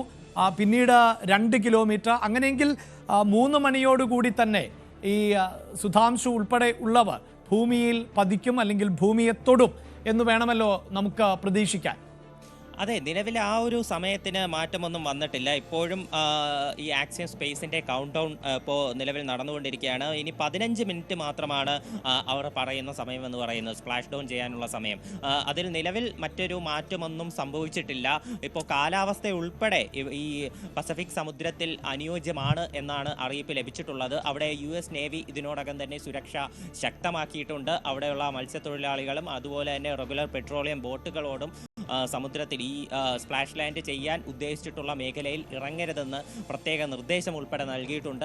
അപ്പോൾ ഒരു കണ്ടെയ്ൻമെൻറ്റ് സോണായിട്ട് ഈ ഒരു മേഖലയെ US നേവി സൂക്ഷിച്ചിട്ടുണ്ട്. ഇവിടെയാണ് ഇതിപ്പോൾ സ്പ്ലാഷ് ഡൗൺ ചെയ്യുന്നത്. നമ്മുടെ ഇന്ത്യയിൽ ഇപ്പോൾ പകലാണെങ്കിലും അവിടെ ഇപ്പോൾ രാത്രിയാണ്. രാത്രി സമയമാണ് ഈ ഒരു കാര്യങ്ങളെല്ലാം നടക്കുന്നത് എന്നുള്ളതും ഒരു പ്രത്യേകതയാണ്. നേരത്തെ അവിടെ സജ്ജീകരിച്ചിട്ടുള്ള ഇവരെ കരയിലേക്ക് എത്തിക്കാൻ വേണ്ടി സജ്ജീകരിച്ചിട്ടുള്ള ബോട്ടുകളുടെ ഉൾപ്പെടെ ദൃശ്യങ്ങൾ വന്നിരുന്നു. അതെല്ലാം ഇപ്പോൾ കാണുമ്പോൾ നമുക്ക് മനസ്സിലാകും ഒരു രാത്രി സമയത്താണ് അവിടെയുള്ള അന്തരീക്ഷം സ്ഥിതി ചെയ്യുന്നത്. അപ്പോൾ അതിനുശേഷം ഇവർ പുറത്തേക്ക് വന്നതിന് ഇവർ സ്പ്ലാഷ് ഡൗൺ ചെയ്തതിന് ശേഷം തീർച്ചയായിട്ടും അവരെ ഓരോരുത്തരെയായിട്ട് പേടകത്തിൽ നിന്ന് പുറത്തെത്തിച്ച് ബോട്ടിലേക്ക് മാറ്റും. ബോട്ടിൽ നിന്നായി തീർച്ചയായും അജയ്, ഇതാ ദൃശ്യങ്ങളിൽ നമുക്ക് കാണാം. ഇന്ത്യയും വലിയ പ്രതീക്ഷയോടുകൂടി തന്നെയാണ് കാത്തിരിക്കുന്നത്. പ്രത്യേകിച്ച് ISROയെ സംബന്ധിച്ചിടത്തോളം ഏറെ നിർണായകമാകുന്ന ഒന്നുകൂടിയാണ് ശുഭാംശുവിൻ്റെ മടങ്ങി വരവ് എന്നത്. അതായത് സ്പേസിൽ ഏറ്റവും കൂടുതൽ സമയം ചെലവഴിച്ചിട്ടുള്ള ബഹിരാകാശ നിലയത്തിലടക്കം ചെലവഴിച്ച ആൾ കൂടിയാണ് ഇനി ശുഭാംശു ശുക്ല എന്നതാണ് എടുത്തു പറയേണ്ടത്. അദ്ദേഹത്തിൻ്റെ ഒരു എക്സ്പീരിയൻസ് ഇനിയുള്ള ISROയുടെ പുതിയ ദൗത്യങ്ങൾക്ക് കൂടുതൽ കരുത്തേകും. സാധാരണ നിലയിൽ മറ്റ് രാജ്യങ്ങളിൽ നിന്നുള്ളവരാണ് ആ എക്സ്പീരിയൻസ് പങ്കുവയ്ക്കുക എങ്കിൽ ശുഭാംശുവിന് ഇനി ഇന്ത്യയിലെ ദൗത്യ സംഘത്തിന് തൻ്റെ അനുഭവങ്ങൾ നേരിട്ട് പറയാൻ സാധിക്കും എന്നത് നിസ്സാരമായ കാര്യമല്ല. ഒപ്പം മലയാളികളെ ഓർമ്മിപ്പിക്കാനുള്ളത് നമ്മൾ മലയാളികൾക്കും അഭിമാനിക്കാവുന്ന നിമിഷമാണ്. കാരണം കേരളത്തിൽ നിന്ന് കൊണ്ടുപോയ 6 വിത്ത് ഇനങ്ങൾ, ആ വിത്തിനങ്ങൾ അടക്കം ഈ സ്പേസിൽ പരീക്ഷണങ്ങൾക്ക് വിധേയമായി ആ വിത്തിനങ്ങളുമായാണ് ശുഭാംശു ശുക്ല തിരികെ വരുന്നത്. അതിനി വീണ്ടും പരീക്ഷണങ്ങൾ നടത്തും. അതായത് ഈ ബഹിരാകാശത്ത് അടക്കം ജീവൻ്റെ സാന്നിധ്യം അല്ലെങ്കിൽ ചെടികൾ, വിത്തുകൾ, അതിലുണ്ടാകുന്ന മാറ്റങ്ങൾ, ഇതെല്ലാം വളരെ പ്രധാനപ്പെട്ടതാണ്. വലിയ ചുവടുവെപ്പാണ് നമ്മുടെ രാജ്യത്തെ സംബന്ധിച്ചിടത്തോളം. ഇതാ ദൃശ്യങ്ങളിൽ കാണാം. അങ്ങനെയുള്ള ശുഭാംശുവിൻ്റെ മടങ്ങിവരവിനെ ആഘോഷമാക്കുന്ന സാഹചര്യമുണ്ടാകുന്നു. നേരത്തെ തന്നെ ISROയിലെ ഉദ്യോഗസ്ഥരുമായി ശുഭാംശു ആശയവിനിമയം നടത്തിയിരുന്നു. ഇന്ത്യൻ പ്രധാനമന്ത്രിയോട് നമസ്തേ പറയുന്ന സാഹചര്യമുണ്ടാകുന്നു. യാത്ര തിരിച്ചപ്പോൾ തന്നെ ദേശീയ പതാക പതിച്ചുകൊണ്ടാണ് ഞാൻ യാത്ര ചെയ്യുന്നത് എന്ന് അദ്ദേഹം പറയുന്ന സാഹചര്യം, ജയ് ഹിന്ദ് എന്ന് അദ്ദേഹം പറയുന്ന സാഹചര്യം ഉണ്ടാകുന്നു. അതൊക്കെ തീർച്ചയായും നമ്മൾ 140 കോടി ജനങ്ങളെ സംബന്ധിച്ചിടത്തോളം അഭിമാനത്തിൻ്റെ നിമിഷം തന്നെയാണ്. ഇനിയുള്ള ഇന്ത്യയുടെ ബഹിരാകാശ ദൗത്യങ്ങൾക്ക് കൂടുതൽ പ്രചോദനമാകാൻ പോകുന്നു ശുഭാംശു ശുക്ല എന്നതാണല്ലോ അജയ് അതിൽ ഏറ്റവും പ്രധാനം.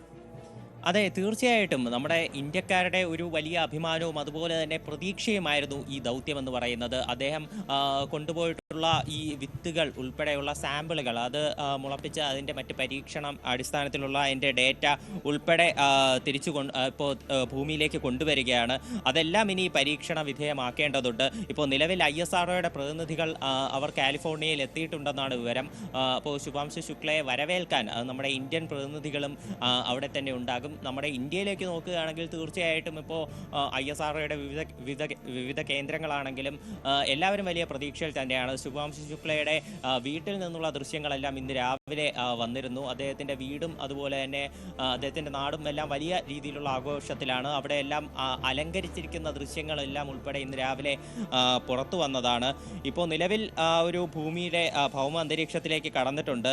ഇനി അടുത്ത കമ്മ്യൂണിക്കേഷൻ ബ്ലാക്ക് ഔട്ട് വരുന്ന ഒരു പ്രക്രിയയാണ് ഇനി അടുത്ത് സംഭവിക്കാനുള്ളത്. അടുത്ത ഒരു ഏതാനും മിനിറ്റുകൾ ആ കമ്മ്യൂണിക്കേഷൻ ബ്ലാക്ക് ഔട്ട് സംഭവിക്കും. കുറച്ച് നേരത്തേക്ക് അതിനകത്ത് ആ പേടകത്തിനകത്ത് എന്തായിരിക്കും സംഭവിക്കുക എന്നുള്ളത് നമുക്ക് പുറത്തു നിന്ന് വ്യക്തമാകില്ല.